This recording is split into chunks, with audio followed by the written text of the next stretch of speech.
महंगाई की क्या सूरत हाल है? महंगाई सर इतनी ज़्यादा हो गई है कि आम बंदे की पहुंच से बाहर होती जा रही है हर चीज़ें। तो उसके ऊपर कम से कम 50-60 रुपए हर चीज़ महंगी हो जाएगी। इधर हालात होंगे, आम की चीखें निकल जाएंगी। ये वो तूफान है महंगाई का जो अभी सर उठा रहा है और आहिस्ता आहिस्ता इसके असरात जो हैं वो आम आदमी तक पड़ेंगे। कि ये मेरा बच्चा मुझे फ्रूट कह रहा है तो मैं कैसे सोचूं इसको फ्रूट लेने के लिए, मैंने तो सब्जी लेने के लिए बड़ी मुश्किल हो रही है। ये पीछे जिसने खरबूजा लगाया है वो अक्टूबर में लगाता है, अभी मार्च में उसको रोज़ी मिलनी थी, अब उसको बेचारे को कुछ नहीं मिलेगा। तो अब मसला ये हमारे लिए बन गया है कि हम जहाँ पे 3000 में जाते थे अब 4 मांगते तो सवारी हमें लड़ने के लिए आती है। ऊपर से क्या हम किसी गाड़ी के ऊपर बैठेंगे तो 15,000 का चलान उसका भी आ जाएगा। जब तेल बताई जा रहा तो चलानों को भी तो कंट्रोल करना चाहिए ना। दिहाड़ी तो कोई हालात नहीं है, पेट्रोल बदलना पहले भी यानी कि नॉर्मल हालात से दिहाड़ी दे जे पेट्रोल बढ़ता है, आवाम डर गई है ना, पता नहीं क्या बनेगा साढ़े नाल। डीजल की कीमतें बढ़ने के बाद जो इंटरसिटी ट्रांसपोर्ट है उसके किराए में भी नुमाया इजाफा हुआ है। सरगोदे का क्या किराया है?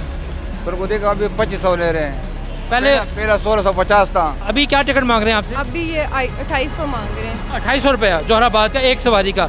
और पहले आप कितनी टिकट लेती थी? पहले 1200। तो आम आदमी तो का चढ़ा के दिहाड़ी ला के काम करता है, वो किस तरह गुजारा करेगा? वो कब्रिस्तान ही जाएगा हूँ, और तो कोई जगह नहीं रही। अस्सलाम नाज़रीन, मैं हूं रिजवान आसिफ और आप देख रहे हैं प्रोग्राम लाहौर की आवाज़। वफाकी हुकूमत ने खित्ते में जारी जंग के तनाज़र में और IMF के दबाव के तनाज़र के अंदर जाकर एक डीज़ल और पेट्रोल की कीमतों में एक तरीक साथ जो है इजाफ़ा किया है। पाकिस्तान की तारीख का ये सबसे बड़ा इजाफ़ा है जो कि यकमुश्त किया गया है और इसके इजाफ़े के बाद ही महंगाई का एक ना थमने वाला तूफ़ान जो है वो आवाम की ज़िंदगी को अजीरन कर रहा है। सबसे ज़्यादा जो असर पड़ा है वो आपकी इस्तेमाल की जो अशिया हैं, ग़ज़ाई अशिया हैं, उन पर पड़ा है। ज़ाहिर बात है जो सब्ज़ियां हैं, फल हैं, दालें हैं, घी है, चीनी है, हर चीज़ जो है वो किसी दूर दराज इलाके से ट्रांसपोर्ट होकर शहर में आती है और जब किराया बढ़ाने पर मजबूर होगा ट्रांसपोर्टर तो उसके इजाफी जो किराया होगा उसका सारा बोझ जो है वो ख़रीदार के ऊपर ही आएगा, सार्फिन के ऊपर ही आएगा। सब्ज़ियाँ फल जो है महंगे हो रहे हैं, दालें महंगी हो रही हैं, घी चीनी की कीमत भी बढ़ रही है और अगर खुदा न खास्ता अगर मज़ीद इजाफा होता है तो आम आदमी की ज़िंदगी जो है बिल्कुल ही मुतासर होकर रह जाएगी। और ये तो थी ना बात खाने पीने की अशिया की, किराए बढ़ गए हैं, जो ट्रांसपोर्ट के किराए हैं वो बढ़ गए हैं। रक्शे वालों ने, मोटरसाइकिल रक्शे वालों ने किराए बढ़ा दिए हैं, इन ड्राइव और फूड पांडा वालों ने जो है वो किराए बढ़ा दिए हैं। गर्ज ये है कि पूरा निज़ाम ज़िंदगी जो है, जो पूरा एक पहिया होता है वो मुतासर हुआ है। इस तमाम सूरत हाल पर लोग क्या कह रहे हैं, मुख्तलिफ़ तबक़ात फ़िक्र, मुख्तलिफ़ कारोबारी जो शोबों के लोग हैं उनकी क्या सोच है, हम भी आज के प्रोग्राम में बताएंगे कि इस इजाफे से लोगों की ज़िंदगी में किस तरह का बड़ा तूफ़ान आ गया है। तो चले आएँ हमारे साथ और जानिए कि लोग किस करब से, किस मुश्किल से गुजर रहे हैं।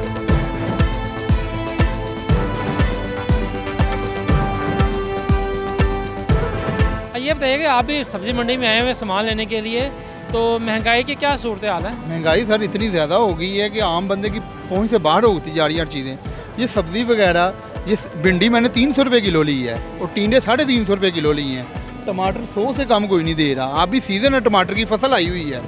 तो ये महंगाई तेल की वजह से इतने कम, हर बंदे के इतने रेट हो गए हैं कि ये मेरा बच्चा मुझे फ्रूट कह रहा है तो मैं कैसे सोचूं इसको फ्रूट लेने के लिए, मैंने तो सब्ज़ी लेने के लिए बड़ी मुश्किल हो रही है। ये बताएं कि कीमतों पे कितना असर पड़ेगा जो डीजल महंगा हुआ है? देखें मेरी बात सुने, आज तो कोई असर नहीं पड़ा तो कल इंशाल्लाह ताला ऐसा असर पड़ेगा कि आवाम की चीखें निकल जाएंगी। समझ गया जो भी है कि उसके ऊपर कम से कम 50-60 रुपये हर चीज़ महंगी हो जाएगी इधर हालात होंगे। नाज़रीन, जैसा कि हम आपको प्रोग्राम में बता रहे हैं कि डीज़ल की कीमत बढ़ने से तमाम सब्ज़ियाँ और फल जो हैं उनकी कीमतें जो हैं उनमें इजाफा हुआ है और उसका जवाब भी ठीक है कि ज़ाहिर बात है हर जो खाने पीने की चीज़ है वो ट्रांसपोर्ट होकर आती है। हमारे साथ मौजूद है यहाँ पर फल मंडी लाहौर जो है, रावल मंडी, उसके सदर यासर भट्टी साहब और उनके साथ मौजूद हैं उनके साथ दोस्त जो कि खरबूजे का काम करते हैं। जी भट्टी साहब, कितना फ़र्क पे है? देखिए जी, पहले डीजल जो बढ़ा है ना वो 52 रुपये पहले बढ़ा था, उसमें हमारे किराए में डिफरेंस आया था 70 से 80 हज़ार रुपया। अभी एकदम से 1.5 लाख रुपये गाड़ियों का फ़र्क आएगा। तो ये फ़र्क जो है एक ज़ाहिर बात है कि ख़रीदार पे जाएगा ना, आम आदमी पे जाएगा। देखिए, आज हमारी उधर से खरबूजे की गाड़ियाँ लोड ही नहीं हो रही, वो गाड़ियाँ नहीं खाली मिल रही। वो कह रहे हैं हमें पुराने किराए से वारा नहीं कर रही, हम 60% किराया बढ़ाएंगे। 60% किराया उन्होंने सब ये ट्रक एसोसिएशन वालों ने आज सुबह से बोल दिया कि गाड़ी कोई नहीं लोड करनी, 60% किराया बढ़ाएं, जो 60% किराया ज़्यादा देगा हम वो लोड करेंगे। सर कीमतें तो जारी बात है बढ़ेंगी, एक तो आवाम को महंगा मिलेगा, दूसरा जो व्यापारी है पीछे जिसने खरबूजा लगाया है वो अक्टूबर में लगाता है, अभी मार्च में उसको रोज़ी मिलनी थी, अब उसको बेचारे को कुछ नहीं मिलेगा। अगर यहाँ पे नहीं बिकेगा उसका माल, उसको नुकसान जाएगा। कई ऐसी गाड़ियाँ भी आई हैं जो आप समझें 3 लाख रुपए उसने बनाया टोटल खरबूजा सिंध से निकल के इधर, उसका 3 लाख रुपया खर्चा आ गया, यानी उसको 1 रुपया भी वापस नहीं गया। उसने बेचारे ने खादें उधार उठाई हुई हैं, डीजल उधार उठाया हुआ है, ज़मीन ठेके पे ली हुई है महंगी। वो ज़मींदार आके उधर बैठ गया उसकी फसल पे, भाई मुझे पैसे दो नहीं तो मैं आपकी ज़मीन बंद करूँगा, उसको लिए नुकसान है। हुकूमत एक तजवीज़ पे काम कर रही है, अभी हतमी ऐलान तो नहीं हुआ, लेकिन वो कहते हैं जी फल मंडियों में, सब्ज़ी मंडियों में हम कीमतें नीचे रखने के लिए कोई सब्सिडी देंगे। अब क्या हुकूमत ने आपसे रब्ता किया है, इस पर कोई तजवीज़ दी है? नहीं, अभी तक कोई राब्ता नहीं है, कोई तजवीज़ नहीं आई। देखिए आगे क्या राय अमल देते हैं, उस पर अमल करेंगे हम, क्या करना है। वैसे ये मुमकिन है इतनी बड़ी सब्सिडी देना? किस तरह, क्या फार्मूला होगा? सब्सिडी नहीं हो सकता, नहीं चल सकता। ये बाइक वालों को दे सकते हैं, ये बड़ी गाड़ियों वालों को नहीं दे सकते सब्सिडी। तो नाज़रीन, जैसा कि जो फल मंडी एसोसिएशन के अहदेदार हैं वो बता रहे हैं कि हुकूमत की जो सब्सिडी देने की तजावीज़ हैं वो काबिल अमल नहीं है। तो हुकूमत को चाहिए कि पेट्रोलियम मसनूआत के सबब जो महंगाई हो रही है ग़िज़ाई अशिया में, खाने पीने की अशिया में, वहाँ पर कोई नया फार्मूला बनाए और फार्मूला बनाते वक्त जो वहाँ की एसोसिएशन है उसे, जो फूड ट्रांसपोर्टर हैं उन सबको साथ उठा के काबिल अमल फार्मूला बनाए, जिससे कि सब्सिडी का फ़ायदा आम आदमी को हो, ना कि किसी मखसूस हल्के को। नाज़रीन, हम मौजूद हैं एक ट्रक अड्डे में, हमारे साथ मौजूद हैं यहाँ बहुत सारे हमारे भाई हैं जो कि ट्रक चलाते हैं, ट्रक अड्डे में खड़े हैं। तो ये बताएं कि आपका जो डीज़ल है वो बढ़ गया, तो अब क्या बनेगा? सर बनेगा ये कि हमें अरसा दराज हो गया है, ये सवारियाँ बनाते बनाते अपना रोज़गार को चलाते चलाते हमने बहुत सी मुश्किलात का सामना किया यहाँ पे। तो अब मसला ये हमारे लिए बन गया है कि हम जहाँ पे 3000 में जाते थे, अब 4 मांगते तो सवारी हमें लड़ने के लिए आती है कि यार रातों रात क्या हो गया। अब उसको हम क्या बताएं, हम 3-4 दिन हो गए हैं जब से ये डीज़ल महंगा हुआ है, यकीन करें कि हमारे घर के अखराजात नहीं चल रहे, इतनी मुश्किलात हो गई हैं कि जिसका हम सामना भी नहीं कर पा रहे। अब दिल तो ये कर रहा है कि पाकिस्तान को छोड़ के जाएं तो जाएं कहाँ। पहले क्या मजदूरी है आपकी? पहले क्या जो लोग 3-4 बंदे चले तो 2-4 या 5,000 रुपये मजदूरी थी, आप उसमें कैसे करेंगे? कभी किसी आप वो सामान उतारने और चढ़ाने वाले? हाँ जी, अनलोडिंग है। अच्छा। जी, ऊपर से क्या हम किसी गाड़ी के ऊपर बैठेंगे तो 15,000 का चलान उसका भी आ जाएगा। जब तेल बताई जा रहा तो चलानों को भी तो कंट्रोल करना चाहिए ना। सही है।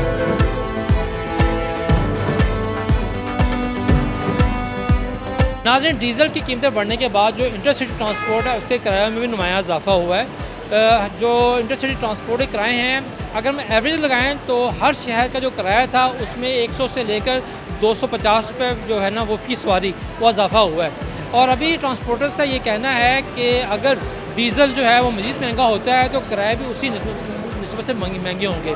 यहाँ पर सवारियाँ हैं, उनका भी ये कहना है कि हुकूमत जो है वो सिर्फ ज़बानी कलामी जो है वो दावे करती है, उसको अवाम का एहसास नहीं है।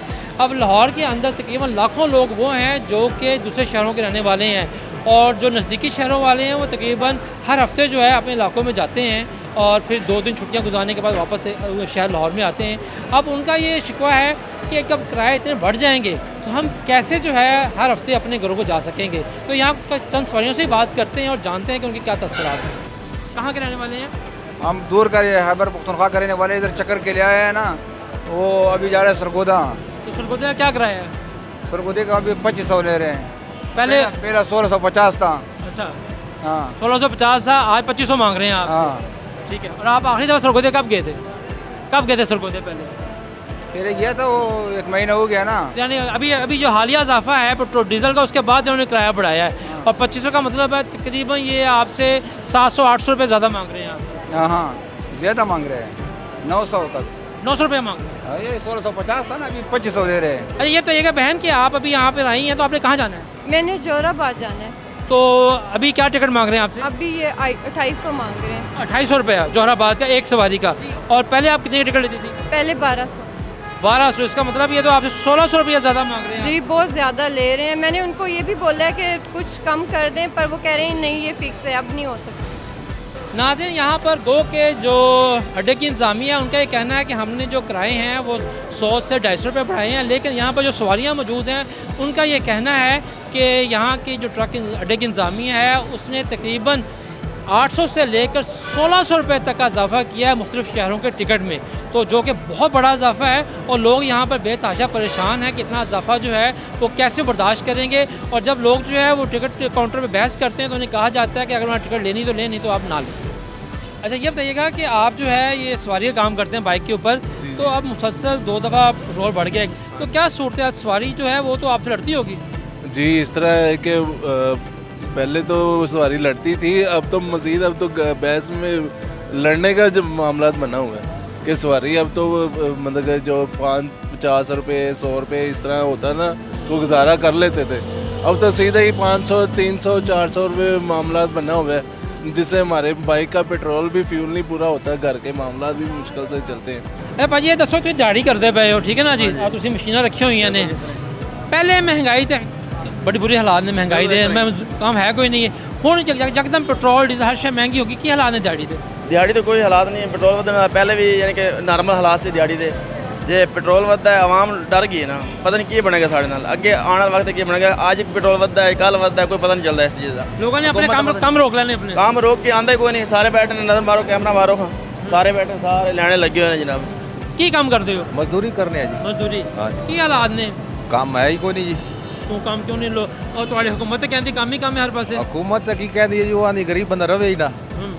ਤੁਸੀਂ ਸੋਚੋ ਨਾ ਪੈਟਰੋਲ ਪਿਛਲੇ ਦਫਾ ਨੇ ਕੀ ਕੀਤਾ ਜੀ, ਵੀ ਪੈਟਰੋਲ ਨਹੀਂ ਵਧਾਵਾਂਗੇ ਅਸੀਂ, ਸ਼ਹਿਬਾਜ਼ ਸ਼ਰੀਫ ਸਾਹਿਬ ਦਾ ਖਿਤਾਬ ਮੈਂ ਵੇਖਿਆ ਸੀ, ਨਹੀਂ ਜੀ ਮੈਂ ਪੱਥਰ ਤੇ ਦਿਲ ਰੱਖ ਕੇ ਕਹਿ ਰਿਹਾ ਜੀ ਪੈਟਰੋਲ ਨਹੀਂ ਵਧੇਗਾ। ਇਹਨਾਂ ਦਾ ਕੰਮ ਬਣਦਾ ਹੈ ਜਨਾਬ, ਹਾਲੀ ਤੇ ਜੰਗ ਉੱਧਰ ਲੱਗੀ ਤੇ ਜੰਗ ਇਹਨਾਂ ਆਪਣੀ ਲਾ ਦਿੱਤੀ ਮਹਿੰਗਾਈ ਦੀ, ਇੱਥੇ ਮਹਿੰਗਾਈ ਇਰਾਨ 'ਚ ਨਹੀਂ ਹੈਗੀ। ਤੁਸੀਂ ਸੋਚੋ ਨਾ ਇਰਾਨ 'ਚ ਮਹਿੰਗਾਈ ਹੈ ਕੋਈ, ਉੱਥੇ ਮਹਿੰਗਾਈ ਨਹੀਂ ਹੈਗੀ ਜਿਹੜੀ ਇਹਨਾਂ ਕਰ ਦਿੱਤੀ ਹੈ। ਕੀ ਹਾਲਾਤ ਨੇ, ਮਹਿੰਗਾਈ ਤਾਂ ਵਧੀ ਜਾ ਰਹੀ ਹੈ। ਤੇ ਭਾਈਜਾਨ ਰੋ ਰਹੇ ਆ, ਮਰੀਮ ਨਵਾਜ਼ ਨੇ ਸਿਰ ਨੂੰ ਦਵਾਈ ਦੇ ਰਹੇ ਆ ਵੀ ਹੋਰ ਮਹਿੰਗਾਈ ਕੀਤੀ ਜਾ। ਤੁਸੀਂ ਆਂਦੇ ਹੋ ਵੀ ਸਾਡੇ 1 ਰੁਪਈਆ ਵਧਾਉਂਦੇ ਹਨ, ਵੀ ਮੇਰੇ ਵਾਲੇ ਸਾਹਿਬ ਖੂਨ ਦੇ ਆਂਸੂ ਰੋਂਦੇ ਹਨ, ਹੁਣ ਤਾਂ ਫਿਰ ਉਹਨਾਂ ਦੇ ਡੇਲੇ ਬਾਹਰ ਆ ਜਾਣੇ ਚਾਹੀਦੇ ਨੇ। ਇਹ ਕਿੰਨੀ ਆਵਾਮ ਇਹਨਾਂ ਦੇ ਮਗਰ ਵੇਖੋ ਕਿੰਨੇ ਬੱਚੇ ਨੇ, ਸਾਨੂੰ ਮਾਰ ਦੇਵੇ। ਸਾਡੀ ਤਾਂ ਇਹੀ ਆਵਾਮ ਨਾਲ ਤੇ ਮਰੀਮ ਨਵਾਜ਼ ਨਾਲ ਸਾਡੀ ਅਪੀਲ ਹੈ ਕਿ ਸਾਨੂੰ ਵੀ ਕਿਸੇ ਪਾਸੇ ਕੱਟੇ, ਆਪ ਤਾਂ 18 ਕਰੋੜ ਦਾ ਜਹਾਜ਼ ਲੈ ਕੇ ਚੜੀ ਫਿਰਨੀ ਹੈ, ਸਾਨੂੰ ਵੀ ਸਾਈਕਲ ਵੀ ਸਾਡੇ ਕੋਲ ਕੌਣ ਲੱਗੀ ਹੈ। ਇਹ ਚਾਚਾ ਜੀ ਇਹ ਦੱਸੋ ਕਿ ਤੁਸੀਂ ਇਹ ਕਿਰਾਏ ਤੇ ਚਲਾਉਂਦੇ ਹੋ? ਹਾਂਜੀ ਕਿਰਾਏ ਤੇ ਚਲਾਉਂਦੇ ਆ ਤੇ ਇਹਦੇ ਤੋਂ ਹੀ ਕਮਾ ਕੇ ਖਾਂਦੇ ਆ। ਤੇ ਹੁਣ ਤੇ ਗਵਰਨਮੈਂਟ ਜਿਹੜੀ ਆ ਮੁਸਲਸਲ ਵਧਾਈ ਜਾ ਰਹੀ ਹੈ ਪੈਟਰੋਲ ਤੇ ਡੀਜ਼ਲ, ਤੇ ਹੁਣ ਕਿਰਾਇਆ ਕਿੰਨਾ ਵਧਾਇਆ? ਕਿਰਾਇਆ ਸਾਡੇ ਨਾਲ ਕੋਈ ਜਾਏਗਾ ਤਾਂ ਵਧਾਵਾਂਗੇ ਨਾ, ਜਦੋਂ ਪਹੁੰਚ ਚੋਂ ਹੀ ਲੰਘ ਗਿਆ ਤੇ ਜਾਣਾ ਕਿੰਨੇ ਸਾਡੇ ਨਾਲ, ਤੇ ਭੁੱਖੇ ਹੀ ਮਰਨਾ, ਹੋਰ ਕੀ ਕਰਨਾ। ਤੇ ਹੁਣ ਦੱਸੋ ਕਿ ਮਹਿੰਗਾਈ ਦਾ ਤਾਂ ਇੱਕ ਸਲਾਬ ਆ ਗਿਆ ਜ਼ਾਹਿਰ, ਤੇ ਆਮ ਆਦਮੀ ਤੁਹਾਡੇ ਵਰਗਾ ਜਿਹੜਾ ਕਿ ਦਿਹਾੜੀ ਲਾ ਕੇ ਕੰਮ ਕਰਦਾ ਹੈ ਉਹ ਕਿਸ ਤਰ੍ਹਾਂ ਗੁਜ਼ਾਰਾ ਕਰੇਗਾ? ਉਹ ਕਬਰਸਤਾਨ ਹੀ ਜਾਏਗਾ ਹੁਣ, ਹੋਰ ਤਾਂ ਕੋਈ ਜਗ੍ਹਾ ਨਹੀਂ ਰਹੀ। ਚਾਚਾ ਜੀ ਇਹ ਦੱਸੋ ਕਿ ਰਾਤ ਦਾ ਪੈਟਰੋਲ ਵੱਧ ਗਿਆ ਹੈ? ਹਾਂਜੀ ਵੱਧ ਗਿਆ। ਤੇ ਪਹਿਲੇ ਕਿੰਨੀ ਲੈਂਦੇ ਸੀ ਸਟਾਪ ਤੋਂ ਸਟਾਪ? ਅੱਗੇ ਲੈਂਦਾ ਜੀ 30 ਰੁਪਏ ਤੇ ਹੁਣ 40 ਹੋ ਗਿਆ। ਪਹਿਲੇ 20 ਲੈਂਦੇ ਸੀਗੇ, ਹੁਣ 40 ਕਰਤਾ ਹੈ। ਹੁਣ 40 ਕਰਤਾ ਜੀ। ਤੇ ਸਵਾਰੀਆਂ ਦੇ ਕੀ ਤਸਰਾਤ ਨੇ, ਲੜਦੀਆਂ ਨੇ ਪਈਆਂ? ਲੜ ਰਹੀਆਂ ਨੇ, ਸੁਬਾਹ ਦੇ ਲੜਾਈਆਂ ਹੋ ਰਹੀਆਂ ਨੇ, ਮਿੰਟ ਉੱਥੇ ਸਟਾਪ ਤੇ ਇੱਥੇ ਉੱਥੇ, ਉਹ ਵੀ ਸੱਚੇ ਨੇ, ਸਵਾਰੀਆਂ ਵੀ ਸੱਚੀਆਂ ਨੇ। ਇਹ ਦੱਸੋ ਕਿ ਦਿਹਾੜੀ ਕਿੰਨਾ ਕਮਾ ਲੈਂਦੇ ਸੀ ਪਹਿਲੇ? ਪਹਿਲੇ ਜੀ ਰੁਪਈਆ 2500 3000 ਤੇ ਅੱਜ ਤਾਂ ਸਮਝ ਲਓ ਵੀ ਅਜੇ ਤੱਕ ਪੈਟਰੋਲ ਹੀ ਪੂਰਾ ਕਰ ਰਹੇ ਹਾਂ। ਅੱਛਾ ਭਾਈ ਤੁਸੀਂ ਵੀ ਮੋਟਰਸਾਈਕਲ ਰਿਕਸ਼ਾ ਚਲਾ ਰਹੇ ਹੋ, ਹੁਣ ਪੈਟਰੋਲ ਤਾਂ ਮਹਿੰਗਾ ਹੋ ਗਿਆ ਔਰ ਅੱਗੇ ਮਜ਼ੀਦ ਹੋਣ ਦਾ ਖਤਰਾ ਵੀ ਹੈ, ਕਿਰਾਇਆ ਕਿੰਨਾ ਵਧਾਇਆ? ਸਭ ਅਸੀਂ ਪਹਿਲੇ 10 ਰੁਪਏ ਹੀ ਵਧਾਇਆ ਸੀ ਪਹਿਲੇ ਵੀ, ਅੱਛਾ ਹੁਣ ਵੀ ਸਾਡਾ 10 ਰੁਪਏ ਹੀ, ਲਿਹਾਜ਼ਾ ਸਵਾਰੀ ਜਿਹੜੀ ਇਹ ਨਹੀਂ ਮੁਤਮਿਨ ਹੋ ਰਹੀ, ਅਸੀਂ ਵੀ ਮਜਬੂਰ ਹੈਗੇ ਹਾਂ। ਦੂਸਰੇ ਨੰਬਰ ਤੇ ਵਸਾਇਲ ਅਖਰਾਜਾਤ ਹਰ ਬੰਦੇ ਦੇ ਆਪਣੇ ਆਪਣੇ ਨੇ, ਉਹਦੀ ਵਜ੍ਹਾ ਤੋਂ ਟੈਨਸ਼ਨ ਨਹੀਂ ਹੈ, ਪਰੇਸ਼ਾਨੀ ਦਾ ਆਲਮ ਬਣਿਆ ਸਭ ਵਾਸਤੇ। ਤੇ ਅੱਲਾ ਬੇਨਿਆਜ਼ ਸਾਡੀ ਹਕੂਮਤ ਨੂੰ ਹਦਾਇਤ ਦੇਵੇ ਉਹ ਸਾਡੇ ਮਾੜਿਆਂ ਦੇ ਮੁਤਲਕ ਸੋਚਣ ਕਿ ਇਹ ਗਰੀਬ ਆਵਾਮ ਕੀ ਕਰੇਗੀ। ਦੇਖੋ ਜਿਸ ਤਰ੍ਹਾਂ ਦਾ ਇਹਨਾਂ ਨੇ ਸ਼ਡਿਊਲ ਪਕੜ ਲਿਆ, ਇੱਕ ਆਮ ਆਦਮੀ ਜਿਹੜਾ ਨਾ ਉਹ ਮਜਬੂਰ ਹੋ ਜਾਏਗਾ ਜੁਰੈਮ ਕਰਨ ਤੇ ਸਾਡੀ ਰਿਕਵੈਸਟ ਹੈ ਮਰੀਮ ਨਵਾਜ਼ ਸਾਹਿਬ ਅੱਗੇ ਕਿ ਬਰਾਏ ਮਿਹਰਬਾਨੀ ਖੁਦਾ ਦਾ ਖੌਫ ਖਾਓ ਸਾਡੇ ਤੇ, ਕਿਹੜਾ ਅਸੀਂ जुर्म कर बैठे हैं जिंदे विच तुसी सानू पीसी जा रहे हो। नाज़रीन आज के प्रोग्राम में हमने आपको दिखाने की कोशिश की है कि पेट्रोलियम मसनूआत की कीमतों में इजाफे से महंगाई का क्या तूफ़ान आया है। जैसा कि प्रोग्राम में आपने देखा है कि जो बैनुल-ज़िलाई किराए हैं, यानी कि एक शहर दूसरे शहर की जो किराए हैं उनमें तकरीबन 800 से लेकर 1300 रुपये तक का इजाफा हो गया है। इसी तरह से जो शहर के अंदर चलने वाले मोटरसाइकिल रक्शे हैं और जिन्हें हम चिंची भी कहते हैं, उनके किराए में जो है 20 रुपये से बढ़कर 40 रुपये स्टॉप टू स्टॉप हो गया है। जो छोटी गाड़ियाँ मज़दा ट्रक वगैरह गुड्स ट्रांसपोर्टर्स हैं उनके किराए भी तकरीबन 25% जो है बढ़ गए हैं।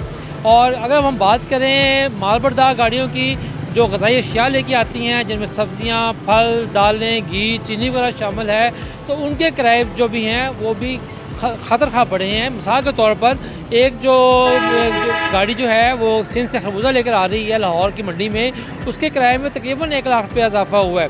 आटा जो है, जो हमारी के स्टेबल फूड है आटा, उसकी जो ट्रांसपोर्टेशन है यानी कि फ्लोर मिल से लेकर दुकानों पे जो आटा तकसीम करते हैं उसकी अपनी कास्ट होती है। अब डीज़ल बढ़ने से उस कास्ट में जो 20 किलो का थैला है उसकी कीमत के ऊपर 8 से लेकर 9 रुपये फ़ी थैले का इजाफा हुआ है। ये वो तूफ़ान है महंगाई का जो अभी सर उठा रहा है और आहिस्ता आहिस्ता इसके असरात जो हैं वो आम आदमी तक पड़ेंगे। लेकिन हुकूमत जो है वो दावे तो कर रही है कि हम सब्सिडी देकर महंगाई को काबू करने की कोशिश करेंगे, लेकिन अभी तक जो है हुकूमत के पास कोई वाज़ेह प्लान मौजूद नहीं है।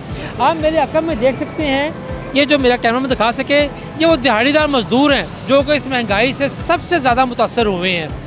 इन लोगों ने रोज़ाना की बुनियाद के ऊपर काम करना होता है, पेट पालना होता है, ख़ुद अपना भी और अपने घर वालों का भी। और इनमें से 90% लोग वो हैं जो कि दूसरे शहरों के रहने वाले हैं, लाहौर में आकर मेहनत मजदूरी कर रहे हैं। ज़्यादा महंगाई होने से इनका यौमिया रोज़गार दिहाड़ी भी कम हो गई है। लिहाजा ये वो तूफ़ान है महंगाई का जिसका खदशा ज़ाहिर किया जा रहा था कि जो जंग हो रही है हमारे ख़ित्ते में ईरान, अमेरिका, इसराइल की, इसके असरात किस तरह से आम लोगों को तबाह हाल करेंगे। उम्मीद करनी चाहिए कि हमारी हुकूमत जो है वो दानिशमंदाना फ़ैसले करेगी और आम आदमी के लिए महंगाई के बोझ को कम करने की कोशिश करेगी। इसके साथ ही इजाज़त दीजिए। अल्लाह हाफ़िज़।